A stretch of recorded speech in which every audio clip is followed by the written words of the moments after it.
5वी इयत्तेत पहिल्याच तासाला सौ कर्णिक यांनी मुलांना सांगितले की त्या सर्व मुलांवर सारखंच प्रेम करतात. पण ते खरे नव्हते.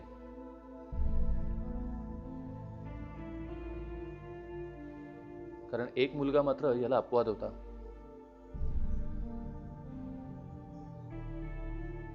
गौतम.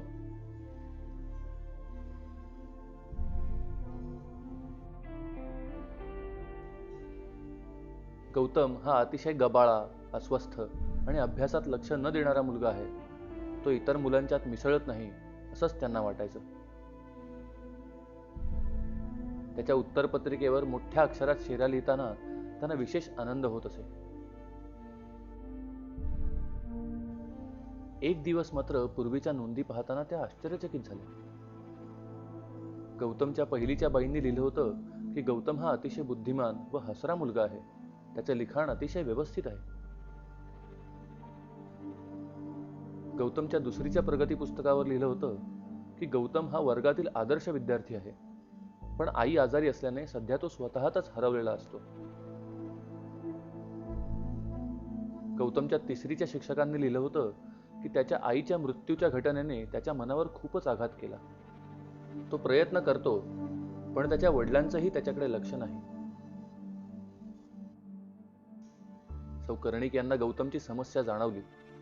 त्यांना स्वतःचीच लाज वाटली.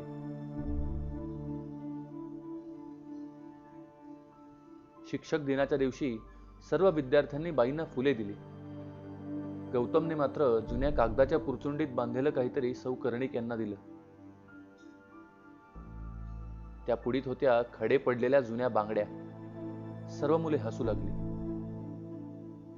सौ कर्णिक यांनी सर्वांना शांत बसायला सांगितले व ती बांगडी हातात घातली. ते बघून गौतम म्हणाला, आज मला माझ्या आईची आठवण झाली. सौ कर्णिक अत्यंत अस्वस्थ झाल्या. त्याच दिवशी त्यांनी वाचन, लेखन, गणित याही पलीकडे जाऊन शिकवण्याचे ठरवले.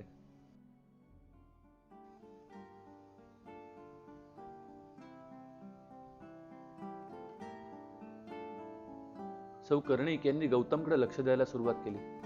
त्याला प्रोत्साहन दिले. गौतमनेही अभ्यासात वेगाने प्रगती केली. वर्षाच्या शेवटी गौतम पुन्हा एकदा आदर्श विद्यार्थी ठरला. सौ कर्णिक म्हणायच्या की मला सर्व मुले सारखीच आवडतात. पण खरं तर गौतम त्यांना मनापासून आवडू लागला होता.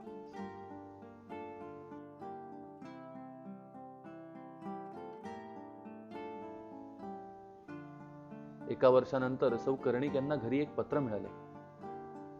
गौतमने लिहिले होते की तुम्ही मला भेटलेल्या सर्वोत्तम शिक्षिका आहात.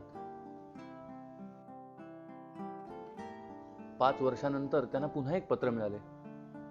मी उत्तम गुणाने 10वी पास झालो. अजूनही मला भेटलेल्या सर्वोत्तम शिक्षिका तुम्हीच आहात.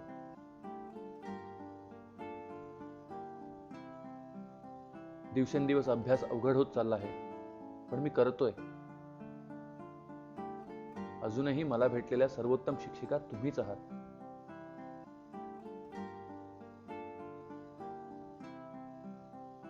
काही वर्षानंतर अजून एक पत्र मिळाले. माझ्या संपूर्ण शैक्षणिक जीवनात मला भेटलेल्या सर्वोत्तम शिक्षिका तुम्हीच आहात. पत्राखाली सही होती, डॉक्टर गौतम.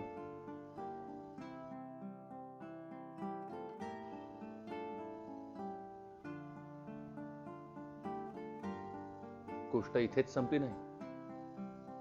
2 वर्षानंतर अजून एक पत्र आले.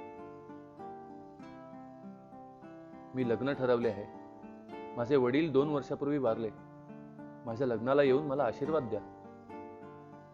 अर्थातच सौ कर्णिक लग्नाला गेल्या आणि